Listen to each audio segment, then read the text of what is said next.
If the father of the home is never in the home, it's not a home, it's just a house.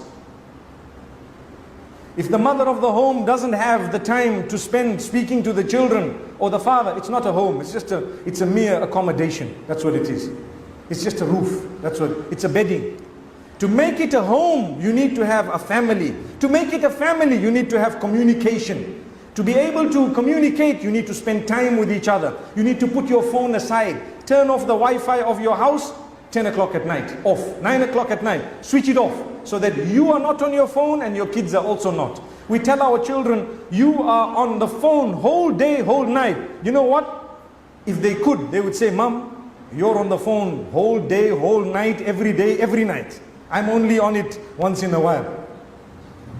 But if mom says 9 o'clock, we turn it off, I'm off, you guys are off. Someone is dying, they will call you. They will phone you. I know the excuses. People say, no, I leave everything on because what if someone is dying? What if someone is dying? If they're dying, they will call you. There are so many ways of getting hold of you. But if you don't have time, because everything is to do with the internet, and why do you have a family? What's the point? You're wasting time. May Allah help us to help our children. May Allah help us to help ourselves and then help our children. And wallahi, my brothers and sisters, the globe is struggling today. People are being brainwashed into extremism. You know, one of the reasons is the family unit is no longer as solid as it was.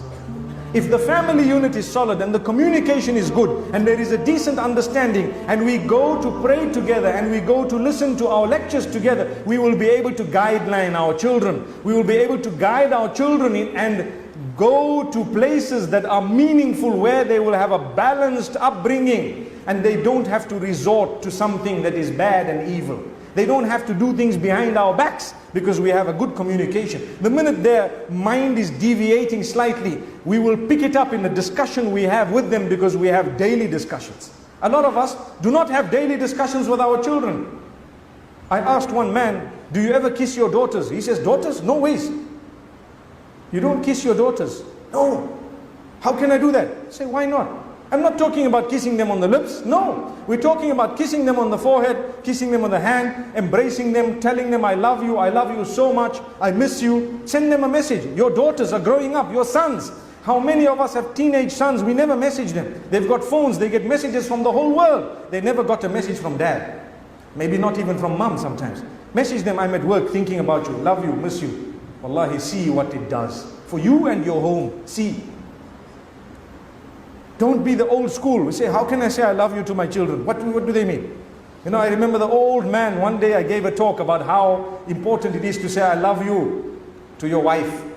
He came back to me and he says, I've never ever said I love you to her. But I know she loves me. And I said, uncle, your generation is already gone. You are one of those who are fortunate to have remained behind. New generation, you need to say it 20 times a day, minimum. That's why everything is free. Subhanallah. The internet, free. WhatsApp calling, free. Because they know you have to send it. But the problem is we send it to the wrong number. We send it to the wrong number. May Allah subhanahu wa ta'ala forgive us. Really. It's something important. Something good to learn. Remember to use your tongue. Just like dhikr of Allah is a very great act of worship. To say good words to your children is a very great act of worship. One day the Prophet ﷺ kissed Al-Hasan ibn Ali radiallahu anhu when he was a baby. That was his grandson. So Al-Aqra ibn Habis was sitting near him and he says, you kissed your grandson. I have 10 of them. I haven't kissed even one. The Prophet says, Man la yarham la yurham.